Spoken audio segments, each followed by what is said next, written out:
Hello everyone, welcome to Saroj मिश्राज YouTube channel में। YouTube channel पर आप सभी का बहुत बहुत स्वागत है। अगर आप स्नातक हैं, ग्रेजुएट हैं किसी भी सब्जेक्ट से, बहुत ही अच्छी ज़बरदस्त वैकेंसीज आई हुई हैं। प्रोविडेंट फंड ऑर्गेनाइजेशन, भविष्य निधि संगठन। अगर प्रोविडेंट फंड ऑर्गेनाइजेशन की बात करें तो ये सेंट्रल गवर्नमेंट की ऑर्गेनाइजेशन है। मतलब जो जॉब होगी वो केंद्र सरकार, भारत सरकार, गवर्नमेंट ऑफ इंडिया या सेंट्रल गवर्नमेंट, जो भी आप बोलना चाहें, तो उसकी परमानेंट जॉब रहेगी, प्योरली गवर्नमेंट जॉब रहेगी, वो भी केंद्र सरकार की। नंबर ऑफ वैकेंसीज भी ठीक ठाक हैं, 230 वैकेंसीज हैं। ग्रेजुएशन बेसिस पर अगर आपको अच्छी वैकेंसीज मिल रही हैं देखने को, तो ज़रूर अप्लाई करें। एप्लीकेशन फ़ी बहुत कैंडिडेट के लिए ज़ीरो है, बिल्कुल फीस नहीं है, और कुछ कैंडिडेट के लिए अगर फीस है तो वो बहुत ही कम है, मतलब 25 रुपीज़ फीस है, 25 रुपया फीस है। चलिए पूरी डिटेल कंप्लीट इन्फॉर्मेशन वीडियो में कवर कर लेते हैं। अगर आप फ्रेशर हैं, आपके पास कोई जॉब एक्सपीरियंस नहीं है, तब भी आप अप्लाई कर सकते हैं इस अपॉर्चुनिटी के लिए, इस जॉब के लिए। फ्रेशर भी बिल्कुल आवेदन कर सकते हैं। चलिए सारी डिटेल आगे वीडियो में चेक कर लेते हैं। डिटेल्ड विज्ञापन जारी हो गया है। पहले आजकल क्या हो रहा है कि पहले शॉर्ट नोटिफिकेशन होती है और उसके बाद में जो है डिटेल विज्ञप्ति आती है। तो डिटेल्ड विज्ञप्ति आ चुकी है। Employ provident fund organisation is a statutory body and serves under ministry of labour and employment. तो श्रम और रोजगार मंत्रालय के अंतर्गत आता है, भारत सरकार की ऑर्गेनाइजेशन है। और सभी पोस्ट, जितने भी पोस्ट हैं वो परमानेंट है, ग्रुप ए या ग्रुप बी में। हेडक्वार्टर तो दिल्ली रहेगी, लेकिन सेंट्रल गवर्नमेंट की जॉब रहती है तो वो अलग अलग जगह लोकेशन में, जहां जहां उसकी ऑफिसेज रहेंगे। हेडक्वार्टर दिल्ली में, लेकिन बाकी और भी कई जगह ऑफिसेज रहते हैं, है ना। देखिए एज में रिलैक्सेशन भी मिलेगी, पे स्केल भी बहुत अच्छी है। लेवल 10 पर सैलरी आराम से 90-95,000 स्टार्टिंग सैलरी बनेगी। और ये तो अभी है, 8वां वेतन आयोग जो है वो भी इम्प्लीमेंट होने वाला है जल्दी, जनवरी 2026 से जनवरी 2026 से। 8th पे कमीशन के हिसाब से तो सैलरी 1 लाख के ऊपर जाएगी स्टार्टिंग सैलरी। एज में रिलैक्सेशन मिल रही है काफी कैंडिडेट्स के लिए। चलिए देख लेते हैं वन बाय वन डिटेल्स। पहले इसकी शॉर्ट नोटिफिकेशन आई थी, मैंने वीडियो बना दी थी, और 2 अलग अलग पोस्ट है और काफी वैकेंसीज है, 230 वैकेंसीज है। तो यहाँ पे भी परमानेंट पोस्ट लिखा है ग्रुप बी। तो एक जो पोस्ट है वो ग्रुप ए पोस्ट है, दूसरी जो पोस्ट है वो ग्रुप बी पोस्ट है, बट दोनों ही परमानेंट है।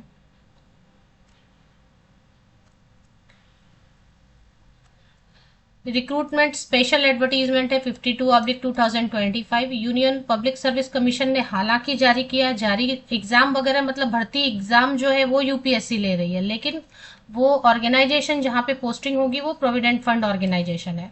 तो सबसे पहले 156 वैकेंसीज है, 156 वैकेंसीज है, जिसमें कि आपको एनफोर्समेंट ऑफिसर ईओ या एओ की पोस्ट मिलेगी। ईओ एनफोर्समेंट ऑफिसर या अकाउंट्स ऑफिसर, मतलब ऑफिसर भर्ती है। इसमें 78 पोस्ट जो है, 78 पोस्ट अनरिजर्व या जनरल कैंडिडेट्स के लिए हैं। मान लेते किसी वजह से आपका डॉक्यूमेंट रेडी नहीं है, आप एसटी कैंडिडेट हैं बट डॉक्यूमेंट रेडी नहीं है, तो आप यूआर में अप्लाई कर सकते हैं। तो जनरल के लिए 78 सीट्स हैं, EWS, OBC, SC, ST category के लिए भी सीट्स हैं। पीडब्ल्यूडी कैंडिडेट भी बिल्कुल एप्लीकेशन कर सकते हैं, उनके लिए भी सीट्स रिजर्व है। पे स्केल जो पहला ईओ इन्फोर्समेंट ऑफिसर या जो अकाउंट्स ऑफिसर वाली पोस्ट है, पे लेवल 8 है। पे लेवल 8 पे भी सैलरी आराम से 75 से 80,000 तक सैलरी आराम से स्टार्टिंग सैलरी बन रही है अभी। और जब तक रिक्रूटमेंट प्रोसेस खत्म होते होते तक मुझे लग रहा है कि इनके एग्जाम जल्दी ही होंगे। एज क्राइटेरिया देखेंगे और पहली वाली पोस्ट के लिए जो क्वालिफिकेशन मांग रहे हैं वो देखेंगे। तो पहली वाली पोस्ट है इन्फोर्समेंट ऑफिसर, अकाउंट ऑफिसर, 156। एक और पोस्ट है, उसकी भी डिटेल देखेंगे। इसमें पहले पीडब्ल्यूडी के लिए सारी डिटेल्स दी हुई है। पे लेवल है, एज जो है जनरल कैंडिडेट या ईडब्ल्यूएस कैंडिडेट के लिए, अनरिजर्व के लिए 30 ईयर्स है, मतलब 18 से 30 साल तक के कैंडिडेट। देखिए न्यूनतम तो लिखा नहीं है तो मैं न्यूनतम कह दे रही हूँ 18, है ना। 18 में तो ग्रेजुएशन होता नहीं, लेकिन मैंने लिख दिया 18। चलिए इसके बाद फिर अगर ओबीसी कैंडिडेट है, सभी ओबीसी कैंडिडेट मान लेते हैं, जितने भी ओबीसी कैंडिडेट हैं सभी को एज में रिलैक्सेशन। कई बार कैसे OBC non creamy layer candidate को छूट मिलती है, बट यहाँ पे सभी ओबीसी कैंडिडेट को छूट मिली है। 18 से 33 साल तक के कैंडिडेट अप्लाई कर सकते हैं। और अगर एससी एसटी कैंडिडेट है तो 18 से 35 साल तक के कैंडिडेट अप्लाई कर सकते हैं। और अगर पीडब्ल्यूडी कैंडिडेट है तो 18 से 40 साल तक के कैंडिडेट अप्लाई। 18 मैंने ऐसे ही लिख दिया है, मतलब एक लोअर लिमिट कुछ लिखना था ना, इसलिए इतने में तो ग्रेजुएशन नहीं होता है, फिर भी मैंने एक लिख दिया ऐसे ही। चलिए अभी बैचलर डिग्री होना चाहिए। इसके लिए जो क्वालिफिकेशन मांगी गई है, देखें कितना सिंपल सा क्वालिफिकेशन मांगा जा रहा है। स्नातक होना चाहिए, ग्रेजुएशन होना चाहिए, बैचलर डिग्री किसी भी सब्जेक्ट से कितने भी परसेंटेज के साथ। अब यूपीएससी भर्ती ले रही है, भविष्य निधि ऑर्गेनाइजेशन में पोस्टिंग मिलेगी, बहुत बड़ी जो है ना रेपुटेशन वाली बात होगी अगर ये जॉब आपको मिल जाती है। और देखें कई कैंडिडेट अप्लाई सिर्फ इसलिए नहीं कर पाते क्योंकि उनके परसेंटेज थोड़े कम होते हैं। यहाँ पे परसेंटेज का इशू नहीं है, कोई भी ग्रेजुएट किसी भी विषय से स्नातक की डिग्री रखी हुई है आपने तो बिल्कुल आप अप्लाई कर सकते हैं। आप यहाँ पे आगे देखेंगे कोई एक्सपीरियंस नहीं मांग रहे, कोई एक्स्ट्रा सर्टिफिकेट नहीं मांग रहे, किसी भी तरीके की कोई टाइपिंग वगैरह, क्योंकि ऑफिसर पोस्ट में वैसे भी टाइपिंग वगैरह की जरूरत नहीं होती है। ड्यूटीज जो है वो आपको वही प्रोविडेंट फंड में क्या रहेगा, कैश, लीगल, पेंशन, कंप्यूटर, ये सब जो ऑफिसर का काम क्या रहता है, ऑफिसर का काम रहता है कि आपको सब देखना रहेगा, आपके अंडर ही लोग काम करेंगे, आपके अंडर जो लोग काम कर रहे हैं अलग अलग डिपार्टमेंट में रिलेटेड, उन पर आपको जो है देख रेख करनी होगी कि क्या काम चल रहा है, कैसे चल रहा है, उनको ऑर्डर्स देने होंगे, उनको बताना होगा, गाइड करना होगा, और आपको प्रेजेंट रहना होगा कि क्या गलत चल रहा है, सही चल रहा है, उन सब चीज़ों के लिए। तो ऑफिसर का क्या काम रहता है, वो खुद तो कोई मतलब ऐसा नहीं रहता है ना कि वो टाइप करेंगे, और ऐसा नहीं रहता, आपके अंडर में लोग रहेंगे, आपको उनको गाइड करना है, सपोर्ट करना है। परमानेंट पोस्ट है इन्फोर्समेंट ऑफिसर की, अकाउंट्स ऑफिसर की, और ग्रुप बी की पोस्ट है, परमानेंट पोस्ट है। दिल्ली हेडक्वार्टर हालांकि है, बाकी तो जॉब लोकेशन कहीं भी दे सकते हैं क्योंकि सेंट्रल गवर्नमेंट की जॉब में कहीं पर भी देते हैं। तो दूसरी जो पोस्ट है वो है 74 वैकेंसीज हैं, 74 वैकेंसीज हैं। ये भी जो पोस्ट है ये employ provident fund organisation, ministry of labour and employment, मतलब श्रम और रोजगार मंत्रालय, भविष्य निधि ऑर्गेनाइजेशन संगठन के अंतर्गत ये भी जॉब आएगी। इसमें भी पोस्टिंग आपको भविष्य निधि ऑर्गेनाइजेशन में ही मिलेगी। ये जो पोस्ट है इसका नाम है assistant provident fund commissioner. Commissioner word देख के लगता है कि बहुत बड़ी पोस्ट है, वाकई में बहुत बड़ी पोस्ट है, और बहुत ही अच्छी बात है कि कोई भी ग्रेजुएट स्नातक इसमें अप्लाई कर सकते हैं बिना एक्सपीरियंस के। नंबर ऑफ वैकेंसीज भी अच्छी खासी है, 32 वैकेंसीज है। ईडब्ल्यूएस के लिए 7, ओबीसी के लिए 28, एससी कैंडिडेट्स के लिए 7। अगर एसटी कैंडिडेट के लिए सीट नहीं है तो प्रॉब्लम नहीं है, आप यूआर में बिल्कुल अप्लाई कर सकते हैं। हाँ, आपको एज में रिलैक्सेशन फिर उस केस में नहीं मिलेगी। पीडब्ल्यूडी कैंडिडेट्स के लिए भी सीट रिजर्व है, 3 सीट उनके लिए, 3 सीट्स रिजर्व है। तो जो दूसरी पोस्ट है assistant PF commissioner, assistant PF commissioner के लिए जो रिक्वायरमेंट है क्वालिफिकेशन की वो चेक करेंगे। इसकी सैलरी ज़्यादा है इस पोस्ट की, इसकी सैलरी 95,000 आराम से बनेगी स्टार्टिंग सैलरी। और एज की क्राइटेरिया 35 साल तक के जनरल, ईडब्ल्यूएस, अनरिजर्व कैटेगरी के कैंडिडेट अप्लाई कर सकते हैं। 38 ईयर्स तक के ओबीसी कैंडिडेट अप्लाई कर सकते हैं। 40 साल तक के एससी कैंडिडेट, एसटी कैंडिडेट के लिए तो सीट नहीं है। 45 ईयर्स तक के पीडब्ल्यूडी कैंडिडेट अप्लाई कर सकते हैं। इसमें एसेंशियल क्वालिफिकेशन में आप देखेंगे सिर्फ जो है डिग्री मांगा है, यहाँ पे भी ग्रेजुएट होना है किसी भी विषय से। डिजायरेबल में जो चीज़ लिखी हुई है ये ज़रूरी नहीं है। अगर किसी के कंपनी लॉ या लेबर लॉ या पब्लिक एडमिनिस्ट्रेशन में डिप्लोमा रहेगा तो अच्छा रहेगा, बट यहाँ पर आपको कोई ज़रूरत नहीं है। एप्लीकेशन करने में एसेंशियल में इतना ही है कि आप स्नातक होने चाहिए किसी भी विषय से, किसी भी परसेंटेज के साथ में। कोई एक्सपीरियंस नहीं मांग रहा है, आप देखेंगे यहाँ पे कोई एक्सपीरियंस, कोई सर्टिफिकेट एक्स्ट्रा नहीं मांग रहे। जो डिजायरेबल में या प्रेफरेंशियल में लिखा रहता है वो जरूरी नहीं होता, इसके बिना आप बिल्कुल एप्लीकेशन कर सकते हैं। तो ये हो गया। आप चलिए आगे देख लेते हैं। ड्यूटीज फिर ऑफिसर है तो आपको related are to look after, यहाँ पे एक ही वर्ड उन्होंने यूज कर दिया। जो भी ऑफिसर या कमिश्नर की पोस्ट है उनको पर्सनली जा जाके कोई काम नहीं करना होता, उनको लुक आफ्टर मतलब देख रेख करनी होती है। ऑफिसर का यही काम होता है। जिम्मेदारी है भी और काम नहीं भी रहता है, और रहता भी है, जिम्मेदारी रहती है ज्यादा कि कहीं कुछ गलत हो गया तो फिर वो आपको हमेशा ध्यान में रखना पड़ता है। ये भी पोस्ट परमानेंट है, ग्रुप ए की पोस्ट है, न्यू दिल्ली हेडक्वार्टर है, लेकिन जॉब लोकेशन कहीं भी हो सकती है ऑल ओवर इंडिया। चलिए अभी देख लेते हैं आगे। इन्होंने क्योंकि डिटेल एडवर्टीजमेंट जारी हो गई है तो 29 जुलाई आज से मैं वीडियो जब बना रही हूँ तभी 12 बजे दोपहर से ऑनलाइन एप्लीकेशन शुरू होगी। इसके लिए अलग वेबसाइट इन्होंने बताया है upsconline.nic.in। एक बार मैं आपको दिखा देती हूँ, मैंने ओपन किया है upsc.online. ये मैंने ओपन किया। यहाँ पे आप एक बार पहले रजिस्टर करेंगे। यहाँ पे लॉगिन का ऑप्शन दिया हुआ है ऊपर, है ना, पर अभी तो आप लॉगिन नहीं कर पाएंगे, पहले तो आप रजिस्टर करेंगे। तो क्रिएट अकाउंट एंड लॉगिन, यहाँ पे आप क्रिएट अकाउंट लॉगिन करेंगे और उसके बाद आप लॉगिन करके यहाँ से आप एग्जाम के लिए फॉर्म भर पाएंगे।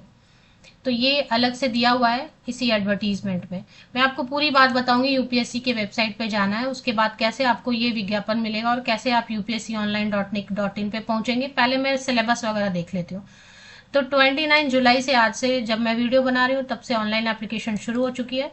एंड आप 18 अगस्त तक एप्लीकेशन कर सकते हैं। फीस बिल्कुल नॉमिनल है, 25 रुपीज़, बहुत सारे कैंडिडेट के लिए तो फीस है नहीं।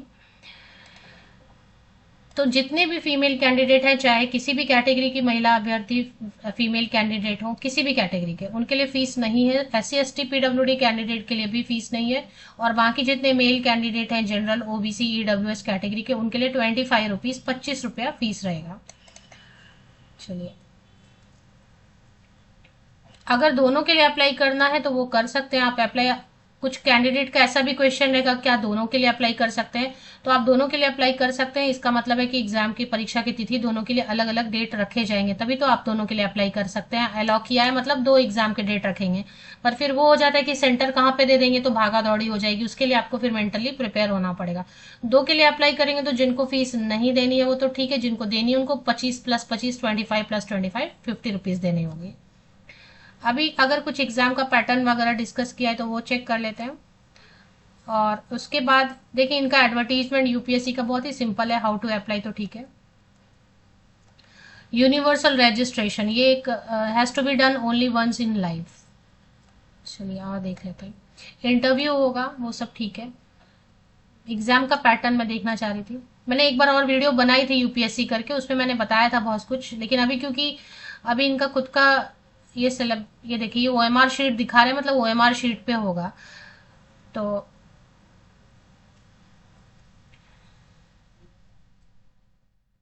एग्जाम के सेंटर्स तो सभी जगह बनाए गए हैं। The recruitment test the recruitment test will be held at the following centres. तो लगभग हर स्टेट में एक तो कम से कम सेंटर्स जरूर बनाया गया है। तो वो आप देख लें, मल्टीपल सेंटर्स से 78 सेंटर्स हैं। रिक्रूटमेंट टेस्ट होगी, उसमें applicant should note there will be a ceiling on the number of candidate allotted to each of the centres accept.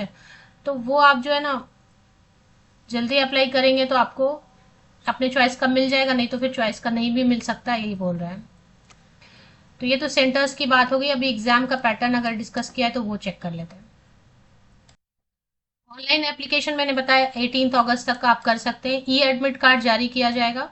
E admit card 3 week पहले होगा, एग्जाम जब भी होगा, रिक्रूटमेंट टेस्ट जब भी होगा, तो 3 वीक पहले, 3 हफ्ते पहले आपका ई एडमिट कार्ड, मतलब ऑफिशियल वेबसाइट पे UPSC online.nic.in पे ही आपका जो है ई एडमिट कार्ड रिलीज किया जाएगा। और रॉन्ग अगर आंसर होंगे तो there will be penalty for wrong answer. 1/3 marks जो है ना कट होंगे। अगर आप गलत आंसर करते हैं तो 1/3 मार्क्स कट होने वाले हैं। और क्या क्या चीजें लिखी हुई हैं वो देख लेते हैं। मतलब निगेटिव मार्किंग रहेगी, आप तुक्के नहीं लगा सकते हैं। एक रिक्रूटमेंट टेस्ट होगा और एक इंटरव्यू होगा। सिलेक्शन के लिए जो 2 ही क्राइटेरिया रखा है, रिक्रूटमेंट टेस्ट और एक interview.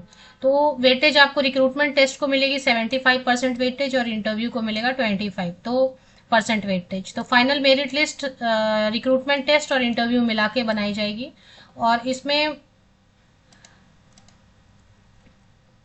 Standard of suitability for the interview for candidate belonging to various candidate. तो 78 सेंटर्स तो मैंने आपको बता दिया, और इसमें कट ऑफ मार्क्स बताया हुआ है, मिनिमम 50 एंड एबव लाना होगा वगैरह। और यहाँ पे सिलेबस दिया हुआ है। The syllabus of the test broadly comprises the following topic. तो जनरल इंग्लिश रहेगा, English language, workman life, like use of words, Indian culture, heritage, freedom movements, developmental issues, present trends in Indian economy, governance, constitution of India, संविधान मतलब भारत का। General science रहेगा, basic knowledge computer का रहेगा, elementary maths रहेगा, statistics सांख्यिकी रहेगा, मेंटल एबिलिटी रहेगा, इंडस्ट्रियल रिलेशन, लेबर लॉज के बारे में रहेगा, मतलब थोड़ा लॉ के बारे में रहेगा, सोशल सिक्योरिटी के बारे में रहेगा, principle of accountancy, auditing and insurance, current event national और इंटरनेशनल रहेगा। अभी इसमें जो रिक्रूटमेंट टेस्ट है वो इस तरीके से बता रहे कुछ। तो इसमें 2 घंटे का टाइम आपको 2 आवर्स का मिलेगा, और हर क्वेश्चन इक्वल मार्क्स का रहेगा। ऑब्जेक्टिव टाइप क्वेश्चंस रहेगा, मल्टीपल चॉइस वस्तुनिष्ठ प्रश्न।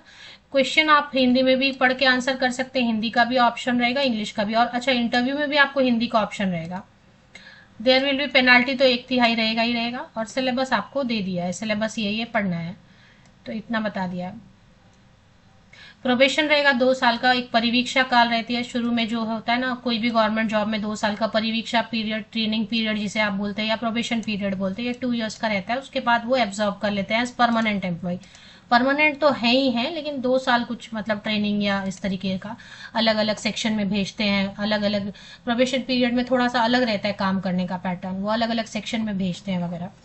तो चलिए ऑफिशियल वेबसाइट पे चलते हैं एक बार। यूपीएससी की ऑफिशियल वेबसाइट तो आप विकिपीडिया से ले लीजिए, डायरेक्ट ले लीजिए, और इसके रिक्रूटमेंट पेज पे चले आते हैं। यूनियन पब्लिक सर्विस कमीशन संघ लोक सेवा आयोग की ऑफिशियल वेबसाइट पे रिक्रूटमेंट है। रिक्रूटमेंट में एडवर्टीजमेंट है, इस पे क्लिक कर लेते हैं। तो एडवर्टीजमेंट पे जब आप क्लिक कर लेंगे तो 52 वाले पे स्पेशल पे आपको क्लिक करना है। ये वाला आपने क्लिक किया तो ये एडवर्टीजमेंट ओपन हो गई। ठीक है, 31 पेजेस की एडवर्टीजमेंट। अब इसमें एक लिंक दिया हुआ, मैंने आपको बताया यूपीएससी ऑनलाइन। ये देखिए यूपीएससी पेज नंबर 6 पे, बहुत जगह पे ये लिंक दिया हुआ है, लेकिन पेज नंबर 6 पे UPSConline.nic.in पे आपको फिर चले जाना है। यूपीएससी की ऑफिशियल वेबसाइट है, open link in new tab, और इस पे आपको ये नया एक वेबसाइट आपको दिख रहा है। इस पे आपको पहले एक लॉगिन क्रिएट कर लेना है। लॉगिन यहाँ पर से क्रिएट करने के बाद फिर लॉगिन करके आप यहाँ से पूरी जो प्रोसेस कंप्लीट कर सकते हैं एप्लीकेशन की।